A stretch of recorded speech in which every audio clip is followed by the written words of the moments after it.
Obviously, we've moved into another week of Kiffin watch. So it was a quiet weekend. Ole Miss didn't play.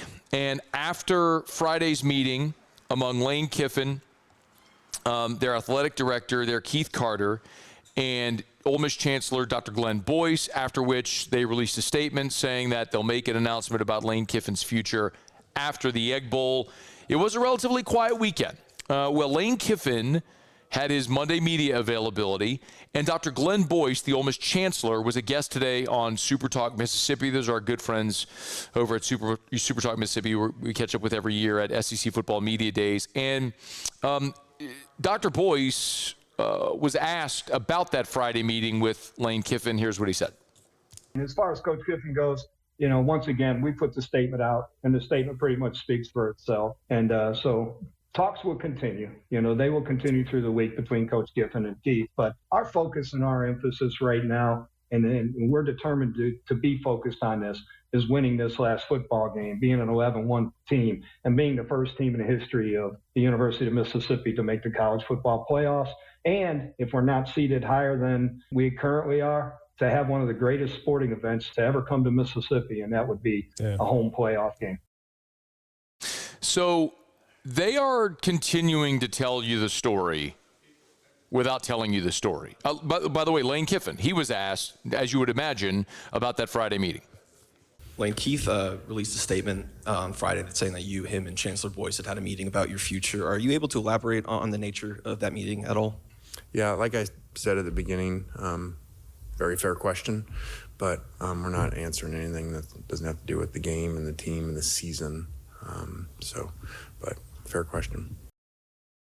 I appreciate Lane being polite and saying it's a fair question, which of course it is. I mean, the head football coach, the chancellor, the athletic director all had a meeting. They released a statement saying they'll have an announcement about the future of the head coach here after the Egg Bowl, before a college football playoff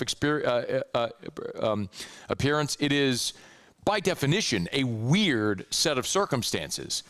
And everybody knows what's happening. They just won't talk about the thing that everybody sees happening. And that ultimately tells you the answer. And Dr. Boyce, in his comments, is telling you what their priority is.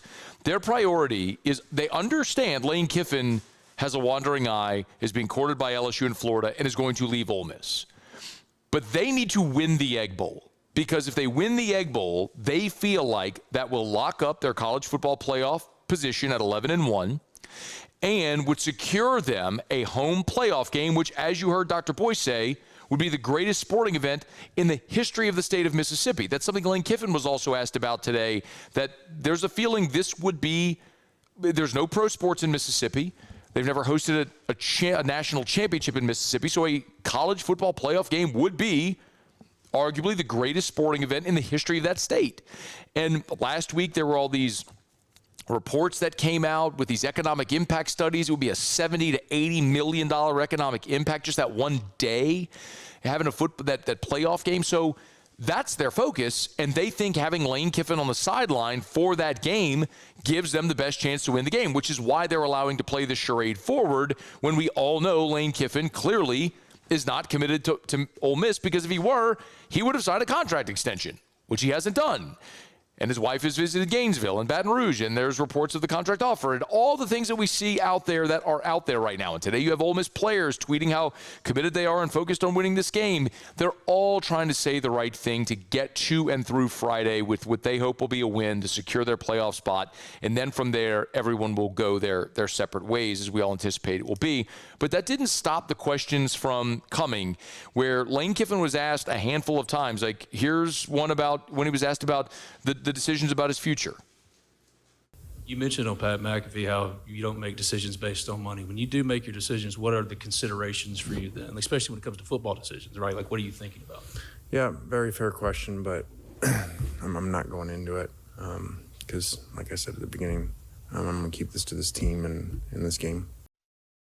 Now, he also talked about finishing out the season and how important that is to him. If that plays out and you guys are able to go on a run, how important is it to you to finish out the season with this team? Very important.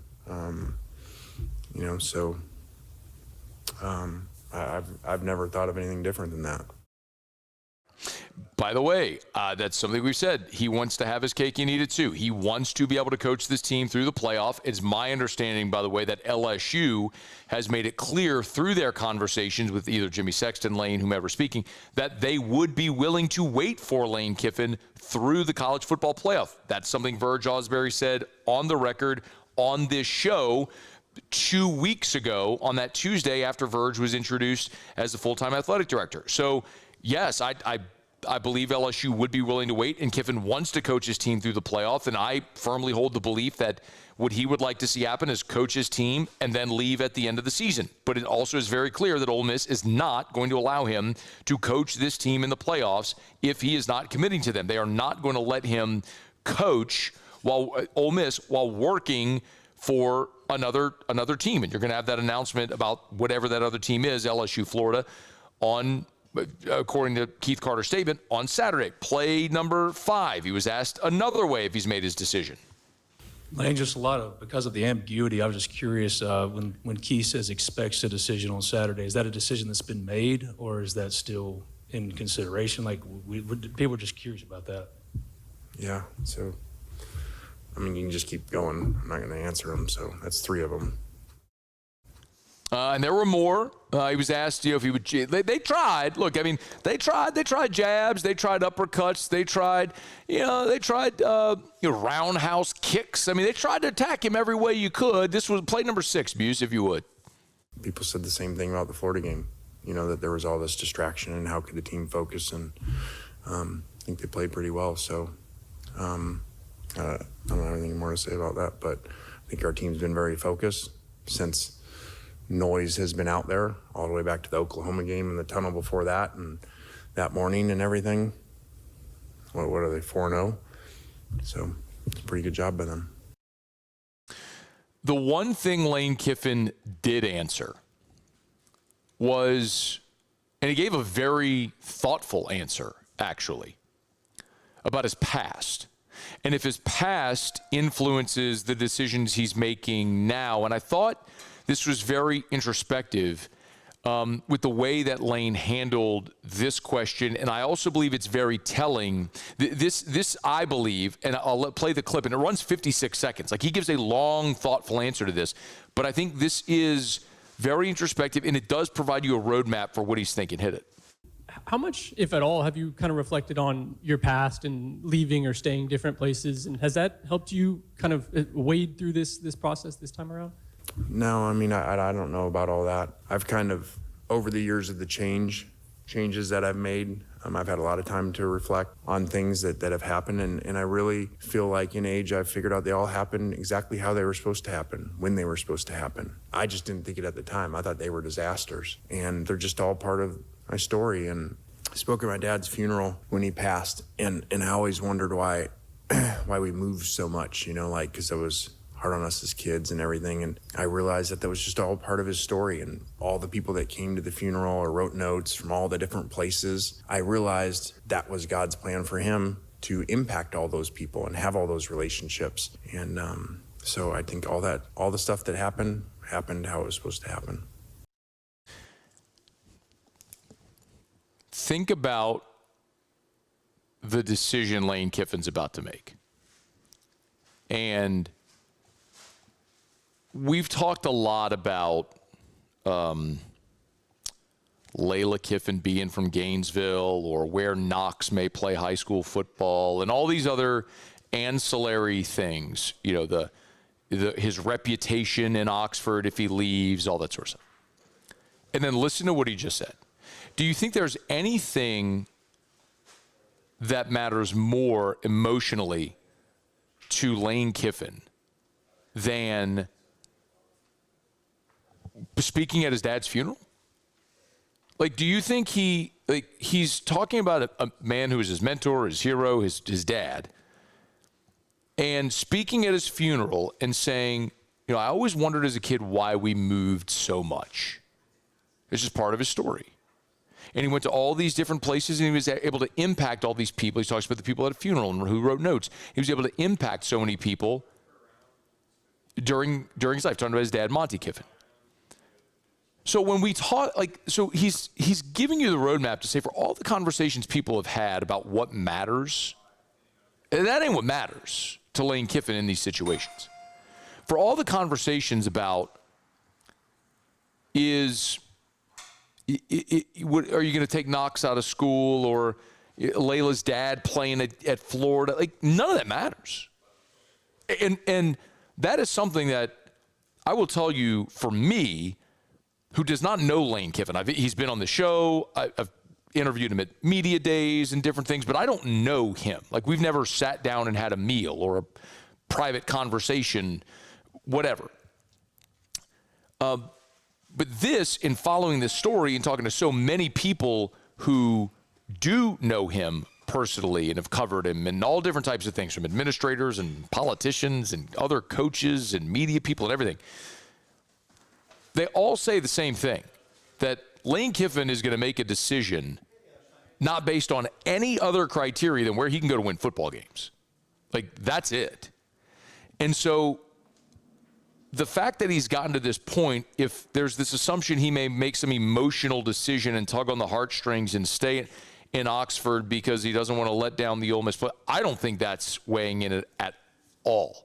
I mean, this man is telling you that at his dad's funeral, he was thinking about why they moved so much, and how hard it was on the family. And he's basically dismissing and saying that was just God's plan. That was the way it was supposed to be.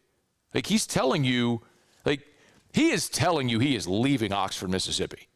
If you couldn't know that by his actions already, not signing that contract extension, he's leaving. It's just a matter of, is he leaving for Baton Rouge or for Gainesville, or does someone else jump in the mix? It's very likely the last time we're going to hear Lane Kiffin speak before the Egg Bowl.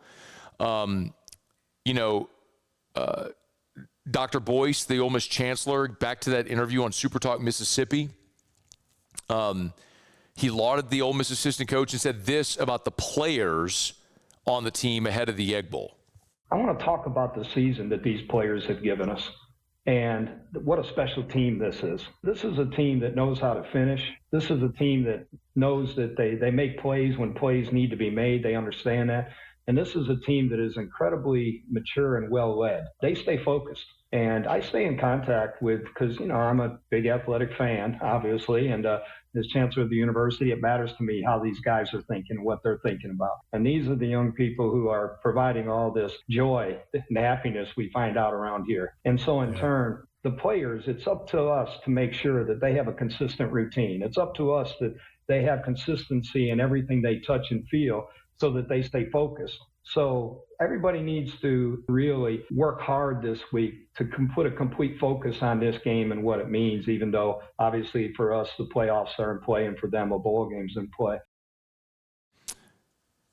You could give a very easy downplayed answer. That's a minute from the university chancellor talking about how they need everybody to rally around the players to lift them up this week. They all understand how horribly awkward this situation is, and it's something that could very well implode in their face. In a rivalry game on the road with a lame duck coach that everybody knows is leaving, with everything on the line, can they actually get up and go play a consistent, competent football game to win on Friday morning? It's as bizarre a situation as I can recall. Maybe this is something that leads to changes in the athletic calendar to marry it more closely to the academic calendar, which is something Nick Saban mentioned on College Game Day, but ultimately it's just a terribly awkward situation without a really good answer that anyone associated with Ole Miss wants to give. So we'll continue to watch and very likely get an answer on Saturday or sometime after the Egg Bowl. Hey, thanks so much for watching. Please leave your comments. I love to interact. And be sure to hit the red subscribe button below.